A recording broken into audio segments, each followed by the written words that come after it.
اعوذ باللہ من الشیطان الرجیم، بسم اللہ الرحمن الرحیم۔ میں آپ کی میزبان ختیجہ فاروق مدرسہ تعلیم القرآن کی طرف سے ہوں۔ آج ہم جس اہم ترین موضوع پر گفتگو کریں گے وہ موضوع یہ ہے کہ کن مقامات پر نماز کو توڑا جا سکتا ہے۔ تو اس موضوع پر گفتگو کرنے کے لیے آج ہمارے ساتھ موجود ہیں قہر معصومہ ساجد۔ تو جی قہر، اسی موضوع کے متعلق میرا آپ سے سوال ہے کہ آپ بتائیے گا کہ کن مقامات پر نماز کو توڑا جا سکتا ہے، کن مقامات پر اپنی واجب نماز کو توڑا جا سکتا ہے؟ جی، آپ نے بہت اچھا سوال کیا کہ کن مقامات پر انسان اپنی واجب نماز کو توڑ سکتا ہے۔ تو یہاں پر میں بتانا چاہوں گی کہ 4 مواقع ایسے ہیں کہ جن پر انسان اپنی واجب نماز کو توڑ سکتا ہے۔ پہلا موقع کہ اگر انسان اپنی جان کی حفاظت کے لیے، مومنین کی جان کی حفاظت کے لیے اپنی واجب نماز کو توڑ سکتا ہے۔ مثال کے طور پر اگر دہشت گرد آ جائیں، اب انسان کی جان کو خطرہ ہے، اس صورت میں انسان اپنی نماز کو توڑے، اپنی جان کو بچائے اور مومنین کی جان کو بچائے، اس صورت میں وہ نماز کو توڑ سکتا ہے۔ دوسری صورت کہ اپنے مال کی حفاظت کے لیے اور مومنین کی مال کی حفاظت کے لیے انسان اپنی واجب نماز کو توڑ سکتا ہے۔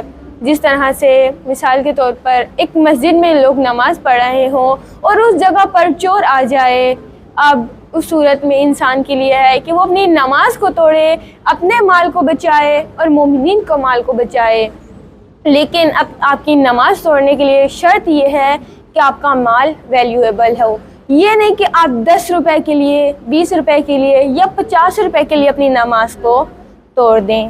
تیسرا کہ اگر کوئی قرض خواہ مقروض سے اپنا قرض وصول کرنے کے لیے آ جائے، اب مقروض نماز پڑھ رہا ہو اور قرض خواہ قرض لینے کے لیے آ جائے، تو مقروض کے لیے ہے کہ وہ اپنی نماز کو توڑے، قرض خواہ کو اس کا قرض ادا کرے اور پھر نماز کو پڑھے۔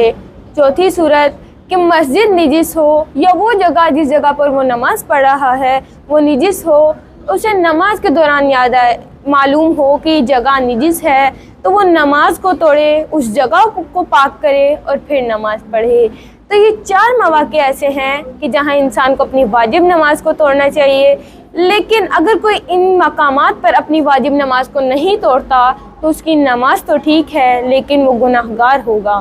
جی بالکل، قہر نے بہت اچھا بیان کیا کہ یہ وہ مواقع ہیں کہ جہاں انسان اپنی واجب نماز کو توڑ سکتا ہے۔ وہ 4 موقع ایسے ہیں۔ سب سے پہلا موقع، انسان اپنی جان کی حفاظت کے لیے یا مومنین کی جان کی حفاظت کے لیے نماز کو توڑ سکتا ہے۔ دوسرا، انسان اپنے مال کی حفاظت کے لیے یا مومنین کے مال کی حفاظت کے لیے واجب نماز کو توڑ سکتا ہے، لیکن شرط یہ ہے کہ آپ کا مال ویلیویبل ہو۔ تیسرا کہ اگر کوئی قرض خواہ آ جاتا ہے، اب مقروض کو چاہیے کہ وہ اپنی نماز کو توڑے اور قرض خواہ کو اس کا قرض دے۔ اور چوتھا جو موقع ہے وہ یہ ہے کہ اگر مسجد نجس ہے اور نماز پڑھنے کے دوران یاد آ جائے کہ یہ تو نجس ہے، یہ جگہ نجس ہے، یہ مسجد نجس ہے، تو ایسے موقع پر انسان کے لیے ضروری ہے کہ وہ اپنی واجب نماز کو توڑے۔ تو یہ 4 موقع ایسے ہیں کہ جہاں انسان اپنی واجب نماز کو توڑ سکتا ہے، اور قہر نے بہت اچھا مسئلہ بتایا کہ اگر کوئی ان 4 مواقعوں میں سے کسی بھی موقع پر اپنی واجب نماز نہیں توڑتا تو اس کی نماز تو ٹھیک ہے لیکن وہ گناہ گار ضرور ہوگا۔ تو جی مومنین کرام، یہاں ہمارے پروگرام کا اختتام ہوتا ہے۔ اگر اللہ تعالیٰ نے توفیق دی تو ہم اگلے پروگرام میں نئے موضوع کے ساتھ حاضر ہوں گے، تب تک کے لیے اللہ حافظ۔